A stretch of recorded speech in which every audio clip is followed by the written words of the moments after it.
আসসালামু আলাইকুম ভিউয়ার্স, আশা করছি সকলেই ভালো আছেন। ইলিশ মাছ তো আমাদের সকলেরই প্রিয় একটি মাছ, কিন্তু এটিকে ভিন্নভাবে কখনো তৈরি করেছেন কি? আজকে তৈরি করে দেখাবো ইলিশ মাছের পোলাও রেসিপি, যেটি অন্যান্য পোলাও বিরিয়ানির তুলনায় খেতে অসাধারণ। রেসিপি দেখার আগে অবশ্যই আমার চ্যানেল সাবস্ক্রাইব করতে ভুলবেন না।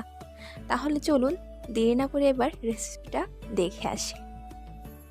পোলাও তৈরির জন্য প্রথমে দিয়ে দিচ্ছি 2 টেবিল চামচ পরিমাণ তেল, 1/4 কাপ পরিমাণ ঘি দিয়ে দিচ্ছি। ঘি মিশিয়ে নিয়ে এতে দিয়ে দিচ্ছি 1 কাপের মতো পেঁয়াজ, হালকা ভেজে দিয়ে দিচ্ছি আধা কাপের মতো পেঁয়াজ বাটা, 1 চা চামচ করে কাঁচামরিচের বাটা এবং আদা বাটা অ্যাড করে দিচ্ছি। এবার দিয়ে দিচ্ছি স্বাদ মতো লবণ, সামান্য পানি দিয়ে একটু কষিয়ে নিচ্ছি। এবার একটা একটা করে মাছের টুকরোগুলো আমি মশলার উপর বিছিয়ে দিচ্ছি। মাঝারি আছে মাছগুলোকে আমি এপাশ ওপাশ উল্টে 6 মিনিটের মতো ভেজে নিচ্ছি।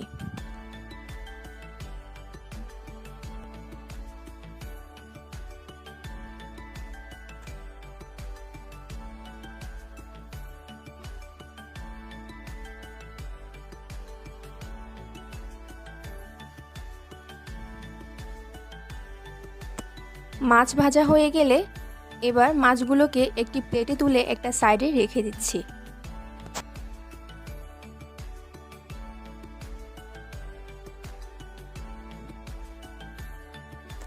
অবশিষ্ট মশলাগুলোকে নাড়িয়ে এখানে দিয়ে দিচ্ছি আস্ত 4 টুকরা এলাচ, 8 থেকে 10টা গোলমরিচ এবং 2টা তেজপাতা।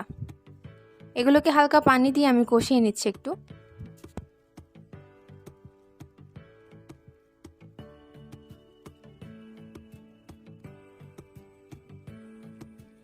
তিন কাপের মতো চিনিগুলো চাল দিয়ে দিচ্ছি। চালগুলোকে আমি আধা ঘন্টা পর্যন্ত পানিতে ভিজিয়ে রেখেছিলাম, তারপরে পানি ঝরিয়ে নিয়েছি।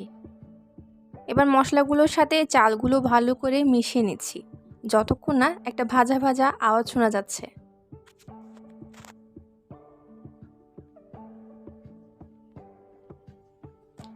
দিয়ে দিচ্ছি স্বাদ মতো লবণ। এবার আরেকটু মিশিয়ে নেব।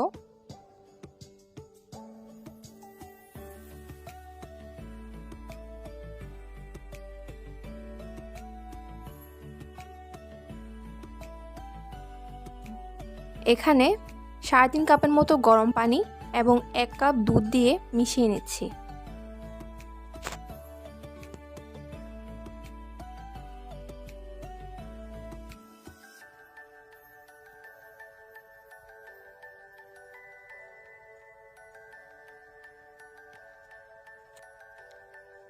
চালগুলোর ওপর যখন একটু একটু বলক আসবে তখন আমি এখানে দিয়ে দিচ্ছি 1 টেবিল চামচ পরিমাণ চিনি এবং 7 থেকে 8টার মতো কাঁচামরিচ।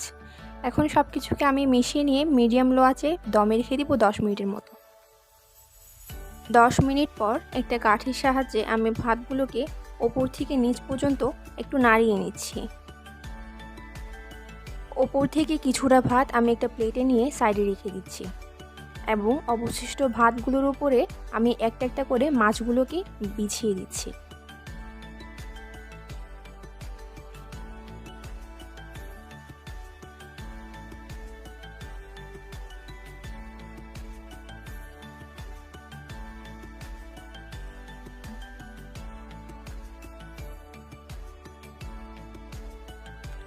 মাছগুলোর উপরে 2 টেবিল চামচ পরিমাণ ঘি ছড়িয়ে দিচ্ছি। এবার তুলে রাখা অবশিষ্ট ভাতগুলো মাছের ওপর বিছিয়ে দিচ্ছি। এবার ভাতগুলোকে ওপর থেকে একটু হালকা চেপে চেপে দিচ্ছি।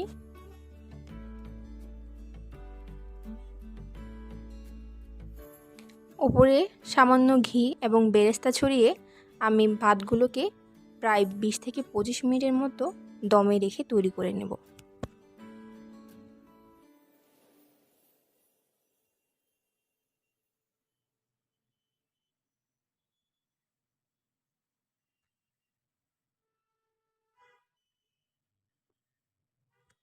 ব্যাস তৈরি হয়ে গেল খুবই মজাদার ইলিশ মাছের পোলাও।